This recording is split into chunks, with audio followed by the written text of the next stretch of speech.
Hello dear friends, peaceful 60+ന്റെ 10ാമത്തെ video ആണ്. നിങ്ങൾ ഇതിനു മുമ്പുള്ള വീഡിയോ ഒക്കെ കണ്ട് നിങ്ങൾക്ക് ഒത്തിരിയേറെ ഇൻഫർമേഷൻ കിട്ടിക്കാണുമെന്ന് വിചാരിക്കുന്നു. ഇതിൻ്റെ ഒരു അൾട്ടിമേറ്റ് എയിം, നമ്മൾ പ്രായമാകുമ്പോൾ നമുക്കൊരു സന്തോഷവും സമാധാനമുള്ള ഒരു ജീവിതത്തിന് വേണ്ടിയുള്ള കൊച്ചു കൊച്ചു ടിപ്സുകളാണ് ഞാൻ നിങ്ങളുമായിട്ട് ഷെയർ ചെയ്യുന്നത്. അത് നിങ്ങൾ ഏത് പ്രൊഫഷനിലുള്ളവരാണേലും സാധാരണക്കാരാണേലും നിങ്ങൾക്ക് മനസ്സിലാകുന്ന ഭാഷയിലാണ് ഞാൻ നിങ്ങളുമായിട്ട് ഷെയർ ചെയ്യുന്നത്. ഇന്ന് ഞാൻ നിങ്ങളുമായിട്ട് ഷെയർ ചെയ്യാനായിട്ട് ഉദ്ദേശിക്കുന്നത് ഫോൾസ് റിസ്ക്.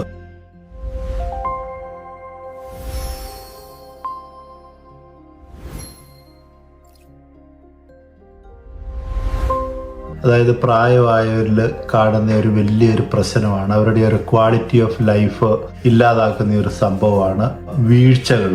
നമുക്ക് എല്ലാ വീഴ്ചകളും നമുക്ക് അവോയ്ഡ് ചെയ്യാനായിട്ട് പറ്റിയല്ല. ആക്സിഡൻറ്റുകളൊക്കെ ചിലതെല്ലാം നമ്മൾ എത്ര ശ്രദ്ധിച്ചാലും നമ്മുടെ ജീവിതത്തിൽ അതുണ്ടാകാം. എന്നാലും നമ്മൾ പ്രാക്ടിക്കലായിട്ട് കുറേ കാര്യങ്ങൾ ചെയ്തു കഴിഞ്ഞാൽ നമുക്ക് ഫോൾസ് റിസ്ക് ഒരു പരിധി വരെ കൺട്രോൾ ചെയ്യാനായിട്ടൊക്കെ സാധിക്കും. ഞങ്ങളുടെ ഇവിടെ ഇംഗ്ലണ്ടിലൊക്കെ ഫോൾസ് ടീം, സ്പെഷ്യലിസ്റ്റ് ആയിട്ടുള്ള ടീമുകളടക്കമുണ്ട്. ഇങ്ങനെയുള്ളവരെയൊക്കെ സഹായിക്കാനും ഗൈഡൻസ് കൊടുക്കാനും പ്രിവെൻറ്റേറ്റീവ് മെഷേഴ്സ് ഒക്കെ അഡ്വൈസ് ചെയ്യാനും. ആദ്യമേ തന്നെ ഒരു കാര്യം പറയാം, ഇവിടെ പലപ്പോഴും ഫാമിലി ഞങ്ങളുടെ അടുത്ത് വരും. പേരൻസ് സ്ഥിരമായിട്ട് വീട്ടിൽ വീഴുവാണ്, അതുകൊണ്ട് കെയർ ഹോമിലോട്ട് മാറ്റണമെന്ന്. ഞാനൊരു കാര്യം നിങ്ങളുമായിട്ട് ഷെയർ ചെയ്യാം.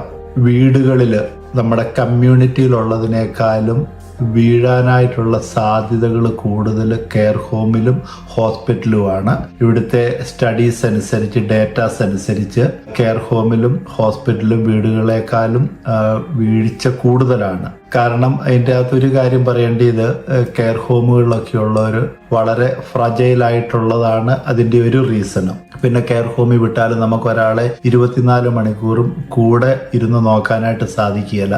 എങ്ങനെ റിസ്കുകൾ നമുക്ക് അവോയ്ഡ് ചെയ്യാന്നുള്ളതിനെ കുറിച്ച് ഞാനൊരു 8-10 പോയിന്റ്സ് നിങ്ങളുമായിട്ട് സജസ്റ്റ് ചെയ്യാം. ഒന്നാമത്, റിമൂവ് ട്രിപ്പ് ഹസാർഡ്സ്. നമ്മൾ നമ്മുടെ വീട്ടിൽ കിച്ചണിലാണേലും ബെഡ്റൂമിലാണേലും ടോയ്ലറ്റിലാണേലും ആവശ്യമില്ലാത്ത സാധനങ്ങൾ കൊണ്ടുവച്ച് നമ്മൾ വീഴാനായിട്ടുള്ള ടെൻഡൻസി നമുക്ക് അവോയ്ഡ് ചെയ്യുന്നത് നല്ലതാണ്. ഞാൻ കഴിഞ്ഞ കുറച്ച് നാളൊന്നും എൻ്റെ ജോലിയിലൊന്ന് വീഴേണ്ട ഒരു സാഹചര്യം വന്നു. കാരണം ഒരു സ്റ്റാഫ് അലക്ഷ്യമായിട്ട് വാനിറ്റി ബാഗ് കൊണ്ട് സൈഡിൽ വെച്ചതാണ്. അതിൻ്റെ വള്ളി നീണ്ടു കിടക്കുമായിരുന്നു, അത് തട്ടി വീഴേണ്ടതായിരുന്നു. പക്ഷെ ലക്കിന് വീഴാതെ ആ ഒരു ടേബിളെ പിടിച്ചു നിന്നു. അതുപോലെ നമ്മുടെ വീട്ടിൽ ഇത്തരത്തിലുള്ള സംഗതികളെല്ലാം നമ്മൾ റിമൂവ് ചെയ്യുക. നമ്മുടെ മലയാളികളുടെ ഒരു പ്രത്യേകതയാണ്, വീട്ടിൽ ബെഡ്റൂമിലും ആവശ്യമുള്ളതും ഇല്ലാത്തതും സാധനങ്ങൾ മുഴുവൻ നിറച്ചു വെക്കുക. അതുകൂടാതെ നമ്മൾ എവിടെയെങ്കിലും വെള്ളം എന്തെങ്കിലും വീണിട്ടുണ്ടെങ്കിൽ അത് ഇമ്മീഡിയറ്റ് ആയിട്ട് നമ്മൾ ക്ലീൻ ചെയ്യണം, അല്ലെങ്കിൽ ആരെങ്കിലും അവിടെ തെന്നി വീഴാനായിട്ടുള്ള സാധ്യതയുണ്ട്. ഇത് സിമ്പിളായിട്ടുള്ള ടിപ്പുകളാണ്, പക്ഷേ ഇത് ശ്രദ്ധിക്കുന്നത് ഒരു പരിധി വരെ ഉള്ള ചില തരത്തിലുള്ള വീഴ്ചകൾ നമുക്ക് ഒഴിവാക്കാനായിട്ട് സാധിക്കും. പിന്നെ രണ്ടാമത്തെ കാര്യം എന്താണെന്ന് ചോദിച്ചാൽ, ഇംപ്രൂവ് ലൈറ്റിങ്. രാത്രി ആയി കഴിഞ്ഞാൽ എല്ലാ ലൈറ്റും ഓഫ് ആക്കുന്ന ഒരു പ്രവണതയുണ്ട്. നമുക്ക് ഇന്ന് പുതിയ രീതിയിലുള്ള ലൈറ്റുകളൊക്കെ ഉണ്ട്. നമുക്ക് താഴെ ഫ്ലോറിനോട് ചേർന്നുള്ള ലൈറ്റുകൾ, ടോയ്ലറ്റിലെ ലൈറ്റ് സാധിക്കുവാണെന്നുണ്ടെങ്കിൽ ഓൺ ആക്കി ഇടുക. അതുപോലെ രാത്രിയിൽ ടോയ്ലറ്റിൽ പോവുകയാണേലും വീട്ടിൽ മൂവ്മെന്റ് ഒക്കെ നടക്കുന്നവർക്ക് സഫീഷ്യന്റ് ആയിട്ടുള്ള ലൈറ്റ് ഇടുന്ന കാര്യത്തിൽ പ്രത്യേകം നമ്മൾ ശ്രദ്ധിക്കുക.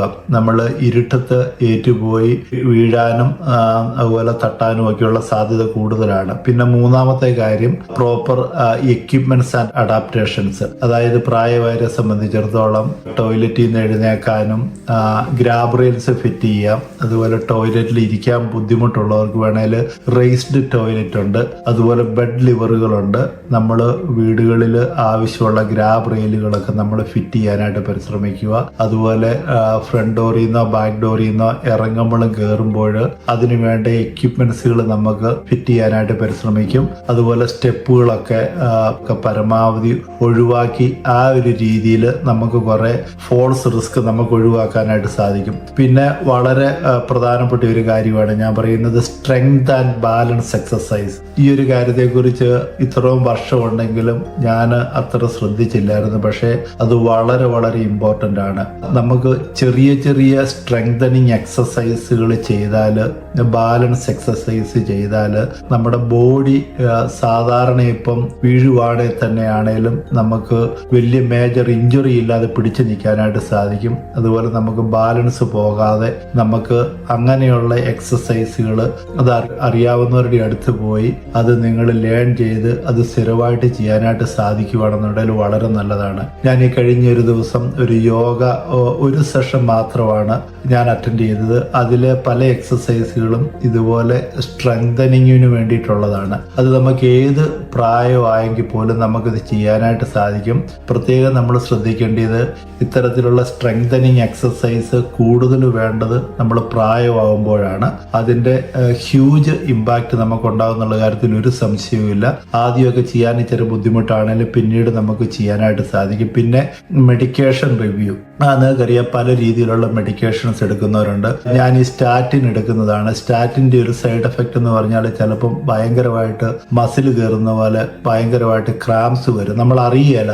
ഒരു 2-3 മാസം മുമ്പ് ഇതുപോലെ ഞാൻ രാത്രിയിൽ പെട്ടെന്ന് എനിക്ക് മസിൽ കയറി. ഞാൻ ചാടിയേറ്റതാണ്, ബാലൻസ് പോയി നേരെ നിലത്ത് അടിച്ചു വീണ്. കാർപ്പറ്റയിലോട്ടാണ് വീണത്. എന്നിട്ടും എൻ്റെ തലയിൽ ബ്രൂസ് ഉണ്ടായി. അതേ സമയത്ത് അടുത്ത് വല്ല മേശയോ വല്ല ഷാർപ്പ് ഒബ്ജക്റ്റോ ഉണ്ടെങ്കിലാണെങ്കിലും സീരിയസ് ആയിട്ടുള്ള ഇഞ്ചുറി സംഭവിക്കും. അന്നേരം മെഡിക്കേഷൻ എടുക്കുന്നവർ ചില മെൻ്റൽ ഹെൽത്തിൻ്റെ മെഡിക്കേഷൻസ് ഞങ്ങൾ ഇവിടെ ക്ലയൻസിന് കൊടുക്കുകയല്ല. ഡിമെൻഷ്യ ഉള്ളവർക്ക് അത് ഹൈ റിസ്ക് ഓഫ് ഫോൾസ് ആണ്. അതുപോലെ BP-യുടെ മെഡിക്കേഷൻ എടുക്കുന്നവർ, അതുപോലെ പാർക്കിൻസൺസ്, ഇങ്ങനെ മെഡിക്കേഷൻ എടുക്കുന്നവർ വളരെ കെയർഫുൾ ആയിരിക്കണം. പ്രത്യേകിച്ച് കിടക്കുന്ന സ്ഥലങ്ങളിൽ വീഴാൻ സാധ്യതയുണ്ടെങ്കിൽ തന്നെ ഷാർപ്പായിട്ടുള്ള ഒബ്ജക്ട്സ് ഒക്കെ മാറ്റി വെക്കാനായിട്ട് പരിശ്രമിക്കുക. പിന്നെ അടുത്തത് ഇൻഅപ്രോപ്രിയേറ്റ് ഫുഡ് വെയർ, അതായത് നമ്മൾ ചെരുപ്പുകൾ നമ്മൾ ഉപയോഗിക്കുന്നത് പ്രോപ്പറായിട്ട് ഫിറ്റ് ആയിട്ടുള്ളതാണോ എന്നുള്ളത് വളരെയേറെ ശ്രദ്ധിക്കേണ്ട ഒരു കാര്യമാണ്. കാരണം ഇൻഅപ്രോപ്രിയേറ്റ് ആയിട്ടുള്ള ഫുഡ് വെയറുകൾ ഒത്തിരിയേറെ പ്രശ്നങ്ങൾ സൃഷ്ടിക്കും. സാധാരണ പണ്ടൊക്കെ ആൾക്കാർ കാണിക്കുന്ന ഒരു വിഡ്ഢിത്തരമുണ്ട്. എവിടെയെങ്കിലും ഒരു ഹോളിഡേ പോകാനോ ടൂർ പോകാനോ ഒക്കെ പുതിയൊരു ഷൂവോ ചെരുപ്പോ ഒക്കെ വാങ്ങും. അത് വാങ്ങി ഒരു ദിവസം വിട്ട് കഴിയുമ്പോഴത്തേനും കാല് പൊട്ടും, പിന്നെ നടക്കാൻ പറ്റാതെ പോവും, പിന്നെ അതിട്ട് നടന്ന് വീഴുന്ന ഒരു ചാൻസ് ഉണ്ട്. അന്നേരം നമുക്ക് ഏറ്റവും കംഫർട്ടബിൾ ആയിട്ടുള്ള ഷൂസ് ചെരുപ്പുകൾ ഉപയോഗിക്കുക. ലോങ് ട്രിപ്പൊക്കെ പോവുകയാണെന്നുണ്ടെങ്കിൽ സാധാരണ നമ്മൾ ഉപയോഗിക്കുന്നത് തന്നെ കൊണ്ടുപോകാനായിട്ട് പരിശ്രമിക്കുക. കാലിന് പരിചയമില്ലാത്ത ഒരെണ്ണം വാങ്ങിയിട്ട് റിസ്ക് ഉണ്ടാകാനായിട്ടുള്ള സാധ്യത കൂടുതലാണ്. പിന്നെ ഡയബറ്റീസ് ഉള്ളവരെ സംബന്ധിച്ചിടത്തോളം വീഴാനായിട്ടുള്ള സാധ്യത കൂടുതലാണ്.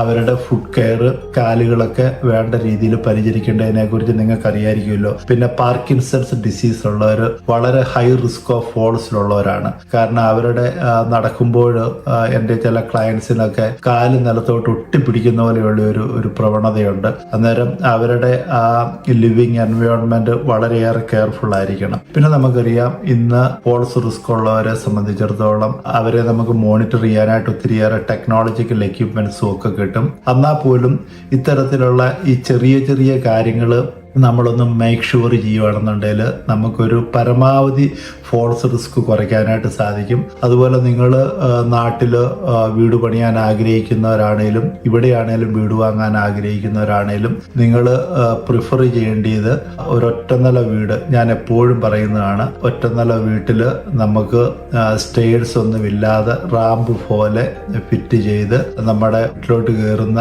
വാതിൽപ്പടിക്കൊക്കെ അത്യാവശ്യം നല്ല വീതി, അതുപോലെ ടോയ്ലറ്റ് വാക്കിംഗ് ഷവർ എന്ന് പറയും. കാരണം ടബിലൊന്നും കയറാതെ നല്ല വാക്കിംഗ് ഷവറുകൾ, നിലത്ത് തെന്നി വീഴാത്ത രീതിയിലുള്ള എക്യുപ്മെന്റ്സ് ഒക്കെ ഇടുക. വെറുതെ ടൈൽസ് ഒന്നും വിടാതെ പ്രോപ്പറായിട്ട് ഗ്രാബ് റെയിൽസ് വെച്ച് വളരെ സേഫ് ആയിട്ട് ഉള്ള ഒരു വീട് പണിയുക. നമ്മുടെ ആവശ്യത്തിന് വേണ്ടി മാത്രം നടകളും സ്റ്റെയർ കേസുകളും എല്ലാം ഒഴിവാക്കി ഇത്തരത്തിലുള്ള വീടുകൾ നമുക്ക് വളരെ യൂസ്ഫുൾ ആയിരിക്കും. നമുക്ക് ആരോഗ്യമുള്ള കാലത്ത് തന്നെ അത് ചെയ്തു വെക്കുക. നാളെ പെട്ടെന്നൊരു എമർജൻസി വന്നു കഴിഞ്ഞാൽ ഒരു വീൽ ചെയർ ഉപയോഗിക്കേണ്ടി വന്നാലും നമുക്കതൊരു യൂസ്ഫുൾ ആയിരിക്കും. ഇതൊക്കെ നമുക്കൊരു ലോങ് ടൈം പ്ലാനിങ് ആയിട്ട് ചെയ്യാനായിട്ട് സാധിക്കും. നിങ്ങൾക്ക് വീഡിയോ ഇഷ്ടപ്പെട്ടാൽ ലൈക്ക് ചെയ്യാനും ഷെയർ ചെയ്യാനും മറക്കരുത്. എല്ലാവർക്കും നല്ലൊരു സുദിനം ആശംസിക്കുന്നു. നെക്സ്റ്റ് വീക്കിൽ മറ്റൊരു വീഡിയോ ആയിട്ട് നിങ്ങളുടെ മിന്നൽ വരുന്നതായിരിക്കും. Thank you. God bless you.